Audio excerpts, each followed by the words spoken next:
Assalamu alaikum, students of class 9th biology and computer group. We are studying the chapter 7. Previously we studied the different type solutions, the different terminologies, and we studied the types of solution: saturated, unsaturated and supersaturated solutions. So your homework was to learn, so you must learn those previous work, your previous task. In this way you will be able to understand the next topics. So our today's topic is the chapter 7, and the topic is factors affecting solubility.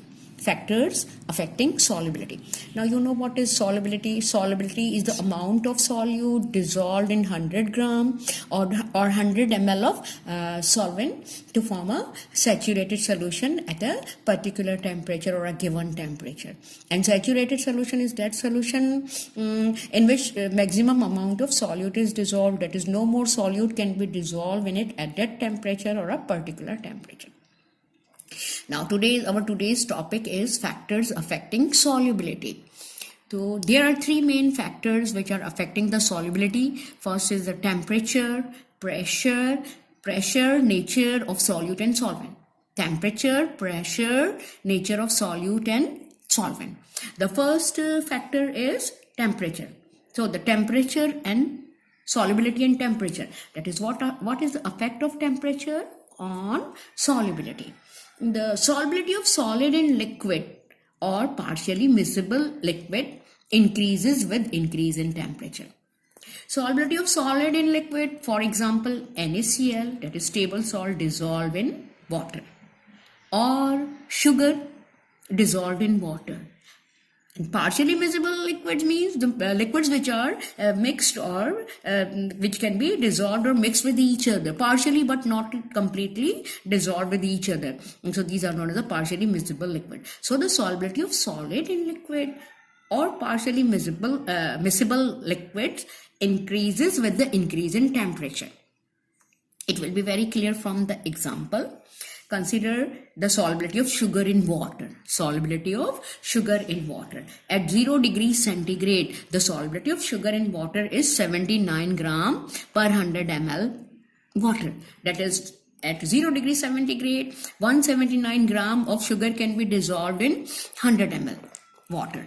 But if we increase the temperature, that is, take 100 ml water in a beaker, heat and start adding and shake, add and shake, then one stage will be reached when no more sugar will be soluble. And if we will weigh the amount of sugar, it is found that it is 487 gram per 100 ml. So it means at 100 degree, see what amount or mass of sugar is dissolved in water? 487 gram per 100 ml water. It means solubility increases from 179 gram to 487 gram sugar in 100 ml water. So solubility of solid in liquid increases with the increase in temperature. Now what is the effect of temperature on solubility of gas and liquid? On solubility of gas and liquid. Gas is dissolved in liquid like water. For example, if you heat a glass of water, then what happens? Instead of more gas dissolved in it, instead of this, the bubbles come out from the water. That is, the bubbles or vapors can be seen inside the walls of glass. It means if the cold water is warm, the bubbles of air are seen inside the glass. So it means the solubility of gas decreases with increase in temperature. So now what was the effect of temperature and solubility? That is, the solubility of solid in liquid increases with the increase in temperature, and partially miscible liquids, their solubility also increases. For example, sugar at 0 degrees centigrade, 179 gram is soluble in 100 ml water, but at 100 degrees C, 487 gram per 100 ml water. Now the next factor is solubility and pressure. Solubility and pressure. No effect of solubility of solid in liquid. That is, suppose NaCl is dissolved in water, or liquid in liquid. Any liquid dissolved in liquid like HCl in water, or like ethyl alcohol in water. So no effect. If we will increase the pressure, there will be no effect on the solubility of solid in liquid and liquid in liquid. But solubility of a gas in a liquid is directly proportional to the pressure of gas. Directly proportional because sign is like alpha, right? So solubility of gas in a liquid is directly proportional to the pressure of gas. This is known as the Henry's law. This is known as the Henry's law. That is, M is proportional to P, or M is equals to Kp, where M is the mass of or the amount of gas dissolved in liquid, and K is the constant, and P is the pressure. It means if we increase the pressure, the solubility of a gas, the amount of gas dissolved or the solubility increases with the increase in pressure, and this is known as the Henry's law.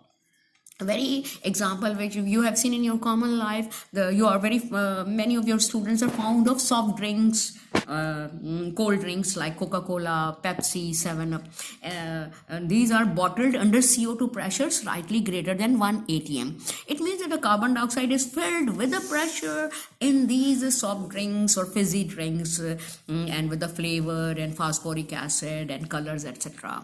So when you open the bottle, what happens? That the pressure decreases. The pressure decreases, the solubility of gas, that is carbon dioxide, decreases, and you have seen usually the bubbles of gas come out through the bottle, right? So what is the second factor? That is the solubility of a solid in a liquid, or liquid in a liquid is not affected by the pressure, but the solubility of gas is directly proportional. But the solubility of gas in a liquid is directly proportional to the pressure. If pressure increases, solubility increases. Now the third factor is the solubility and the nature of solute and solvent. Solute, you know, which is dissolved in solvent, and the solvent is that substance in which the solute is dissolved. So if the solvent may be polar like water, H2O. H2O is a polar solvent that is containing H plus ion and OH minus ion. It is a dipole molecule. So the ionic or polar solutes like NaCl are soluble in that, but they are insoluble in non-polar solvents like benzene C6H6, CCl4, benzene C6H6. And what is the formula of carbon tetrachloride? CCl4. It means the polar or ionic solutes are soluble in polar solvents like water, but non-polar solutes are insoluble in non-polar solvents like benzene and carbon tetrachloride. It means like dissolve, like dissolves like. Like dissolves like. Now, like dissolves like. So, for example, NaCl in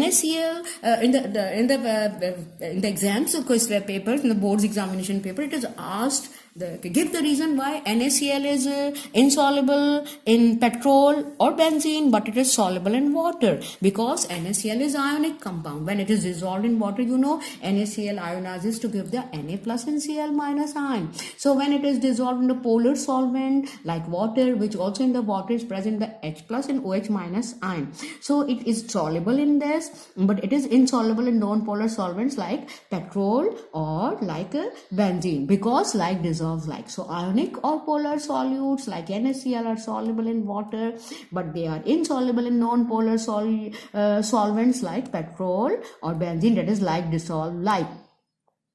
Now this was our first topic, that is the factors affecting the solubility. First one was the temperature. What is the effect of temperature on the solubility of different substances? Second was the effect of pressure on the solubility of different substances, and third one was the nature of solute and solvent.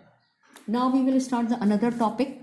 It is strength or concentration of solution. Strength or concentration of solution. What is the strength or concentration of solution? It is defined as the mass or volume of solute dissolved in known amount of solvent or a solution. Known amount means milliliter. Suppose 1 liter in solvent or solution. So the amount of solute or the mass or volume of solute dissolved in known amount of solvent or solution is known as its concentration or strength. Is known as concentration and strength. Now the common methods for expressing the concentration of solution. Common methods for expressing the concentration of solution. There are 4 common methods for expressing the concentration of solution. Number one is the molarity, denoted by capital M. The second is the molality, it is denoted by small m, and mole fraction, that is denoted by X, and percentage concentration, denoted by the sign percentage. Molarity, molality, mole fraction, and percentage. Now we will discuss one by one. In brief, the first one is the molarity. Molarity is defined as the number of moles of solute dissolved in 1 liter or 1 decimeter cube of solution. Number of moles of solute dissolved in 1 liter or 1 decimeter cube of solution. Number of moles means mass of solute dissolved, mass of solute divided by gram formula mass of solute. Mass of solute divided by gram formula mass of solute. So the number of moles dissolved in 1 liter or 1 decimeter cube of a solution is known as its molarity, and molarity is denoted by capital M. Molarity is denoted by capital M. Now, for example, a 1 molar solution of NaOH, how would you prepare the 1 molar solution of NaOH? That is by dissolving 1 mole of NaOH. Now, what is the 1 mole of NaOH? That is gram molecular mass. Gram molecular mass of a substance is known as its 1 mole. What is the atomic mass of sodium? 23. Atomic mass of oxygen is 16 and hydrogen is 1. Add all these. 23 plus 16 plus 1 is equals to 40 grams. 40 grams means 1 mole of NaOH dissolved in 1 liter or 1 decimeter cube of solution is called as 1M solution or 1 molar solution. So how would you prepare the 1M solution of NaOH? By dissolving 1 mole of NaOH, that is 46 grams in 1 liter or 1 decimeter cube of solution. It's known as a 1M solution. If you want to prepare the 0.5 m, now you know the 0.5 m is the half of 1 mole. So half of 1 mole, the weight will be also half. So 40 divided by 2 is equals to 20 grams. So for 0.5 m solution, we dissolve 20 grams of NaOH to prepare the 0.5 m solution or half molar solution. Now you are well aware of formula of molarity. You have calculated many numericals. So once again, what is the formula of molarity? Molarity, that is denoted by M is equals to mass of solute in grams multiplied by 1000 centimeter cube or milliliter. You know centimeter cube or milliliter are the same, right? Divided by gram formula mass of solute multiplied by centimeter cube or milliliter of solution. What is the formula of molarity? Mass of solute in gram multiplied by 1000 centimeter cube or milliliter divided by gram formula mass of solute or centimeter cube milliliter of solution. If you remember this formula, then you can calculate the molarity of different solutions and you can calculate. Now another term is molality. The molality is denoted by small m. The molality is denoted by small m. It is defined as the number of moles of solute dissolved in 1000 gram or 1 kilogram of solvent. Now here the slight change in molarity and molality is in molarity number of moles of solute dissolved in 1 liter and 1 decimeter cube. But for molality we say that is the number of moles of solute dissolved in 1000 gram or 1 kilogram of 1 kilogram of solvent, and it is denoted by small m. So number of moles of solute dissolved in 1000 gram, that is 1 kg of solvent, is known as the molality of that solution, denoted by m. For example, consider the 1 molar solution, that is 1 small m solution of sodium carbonate. 1 small m solution of sodium carbonate. How would you prepare? Sodium carbonate, what is the formula of sodium carbonate? Na2CO3. Na2CO3 is known as the soda ash. You have now you remember that. So this soda ash is prepared by ammonia solvay process. We have studied this in chapter 9. Okay, so how would you find out the molecular mass? You know the sodium, atomic weight of sodium is 23, but there are 2 atoms. 26 multiplied by 2.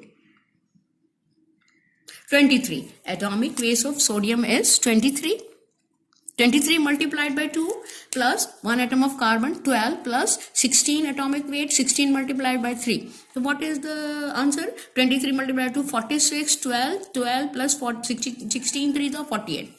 46 plus 12 plus 48 is equals to 106 gram. So 106 grams, that is 1 mole dissolved in 1000 gram, that 1 kg of solution makes what solution? 1 molar solution or 1M solution. So to prepare the 1M solution, small m solution, 1 molar solution, 1 mole of sodium carbonate, that is 106 gram is dissolved in 1000 gram of solvent or 1 kilogram of solvent.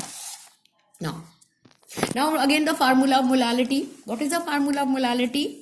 Number of moles of solute in gram multiplied by 1000 gram divided by gram formula mass of solute multiplied by grams of solvent. Now only difference in between the formula of molarity and molality is mass of solute in gram is the same. But in the case of molarity, here we write 1000 centimeter cube or 1000 milliliter, and here we are taking 1000 gram. Gram formula mass of solute is same, but in the case of molarity we take centimeter cube or milliliter of solvent instead of milliliter of solution here. Once again, what is the formula of molality? Mass of solute in grams multiplied by 1000 gram divided by gram formula mass of solute multiplied by grams of solvent. So if you know this formula, you can calculate the molality of any solutions like sodium carbonate solution, NaOH solution, H2SO4 solution, etc. Now the third method for expressing the concentration of solution is mole fraction. Is known as the mole fraction. Mole fraction is denoted by capital X. Mole fraction is denoted by capital X. What is the formula of mole fraction? Moles of solute, or actually it is the ratio of moles of solute or solvent upon to the moles of solute plus moles of solvent. Mole fraction is the ratio of moles of solute or solvent to the ratio of moles of solute plus moles of solute plus moles of solvent. Now, mole fraction, what is the formula of mole fraction? Moles of solute or solvent divided by upon moles of solute plus moles of solvent. Now, or another way for expressing the concentration of solution is the percentage. The percentage solution, the concentration of solution is expressed in terms of percentage. It is based on mass and volume, mass or volume, right? So there are 4 combinations are possible. Now, percentage and mass by mass, that is mass upon mass percentage. Second is the percentage is in mass by volume, your mass upon volume. Simply you can write M upon V or mass upon volume percentage. The third way for percentage expression is volume upon mass, that is V upon M, that is volume upon mass. And the fourth is the percentage in volume by volume, that is V upon V, volume by volume percentage. We can take any example. Now suppose for the first case, in the first case, if we want to prepare the 5% mass by mass solution of glucose, 5% mass by mass of glucose, it means the mass of solute will be in grams and the mass of solvent will also be in grams. Right, but the total mass will be 100 gram. So we will dissolve 5 gram of glucose. You know the formula of glucose, C6H12O6 dissolved in how many grams of water? That is 95. 95 plus 500 gram. So it means 5% solution of glucose means we have to dissolve 5 gram glucose in 95 grams of water. This is known as a 5% mass by mass solution of glucose. Now the second way is mass by volume percentage. Concentration is in terms of mass by volume. It means the mass of solute should be in the gram and volume will be in the milliliter. The volume of solvent will be in the milliliter. For example, we will take the 10% sugar solution. 10% sugar solution. The formula of sugar, now you are well aware of this. C12H22O11. We are preparing the 10% mass by volume solution of sugar. So it means 10 gram sugar dissolved in 100 ml. Now volume by mass, very easy. Volume of solute will be in the milliliter and mass will be in the grams. So we want to prepare, suppose anything. Suppose 10 grams of NaCl, 10% NaCl solution, 10 gram, 10 ml because the volume is milliliter. 10 milliliter dissolved in 100 gram water. Volume by volume means both are in milliliter. concentrated. That is, for example, 10% ethyl alcohol solution, it means 10 ml ethyl alcohol dissolve in 90 ml water. So in this way we will get the 10% solution of ethyl alcohol. So today we have studied the factors affecting the solubility and different ways of expressing the concentration. So please learn these all with the formula and equations, and inshallah we will continue in the next lecture.